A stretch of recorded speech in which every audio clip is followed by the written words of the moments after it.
جو لوگ کہتے ہیں نا کہ سرکار کو لکھنا نہیں آتا تھا، وہ جس تھالی میں کھاتے ہیں اسی تھالی میں چھید کرتے ہیں، وہ بے وفائی کر رہے ہیں، وہ نمک کو حرام کر رہے ہیں۔ جو اللہ کا قلم ہو، تم کہتے اسے قلم چلانا نہیں آتا تھا؟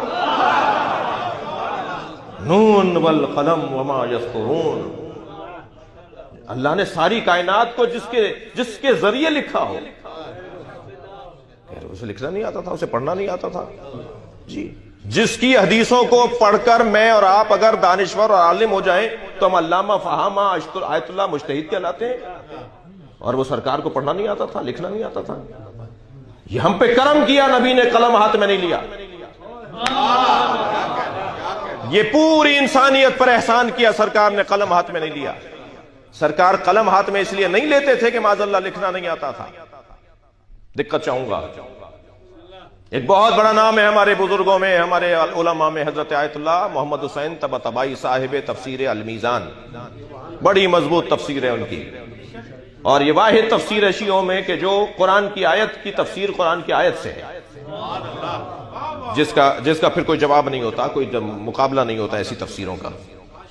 وہ ہر کچھ مدت کے بعد اپنے بیٹے سے کہتے تھے، بیٹا یہ کچھ کاغذ ہیں، انہیں جا کے کنویں میں پھینکاؤ، اور وہ کنویں میں پھینکاتے تھے۔ ان کے فرزند کہتے ہیں میں نے 10 دفعہ وہ کاغذ کنویں میں پھینکے۔ ایک دن ایسے ہی ان کاغذوں کو پھینکنے جا رہا تھا کہ رستے میں مجھے خیال آیا کہ اس کو ذرا دیکھوں تو صحیح، اس میں کیا ہے۔ جب انہیں سیدھا کر کے کھول کے دیکھا تو اس میں بہترین نظم تھی، بہترین منقبتیں تھیں، بہترین مثال کے طور پہ غزلیں تھیں، فارسی زبان کی ادبیات کا شاہکار کلام، ہر مصرع بولتا ہوا، ہر نظم بولتی ہوئی، مرصع کلام، مکمل کلام، پختہ کلام۔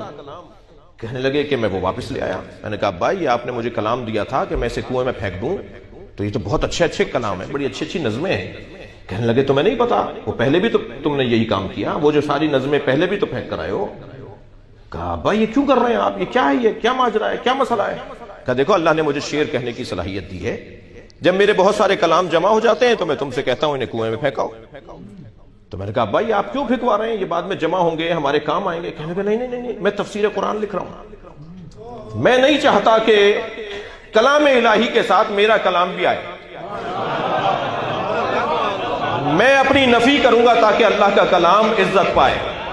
عزیزان گرامی، نبی نے قلم کبھی ہاتھ میں یوں نہیں لیا کہ اگر ایک دفعہ بھی کسی نے لکھتے ہوئے دیکھ لیا ہوتا نا تو کہتے یہ قرآن انہوں نے لکھا ہے۔ ہم قلم کو ہی ہاتھ نہیں لگائیں گے، اللہ کا کلام اللہ ہی کا رہے۔ صلوات پڑھیں گے محمد و آل محمد۔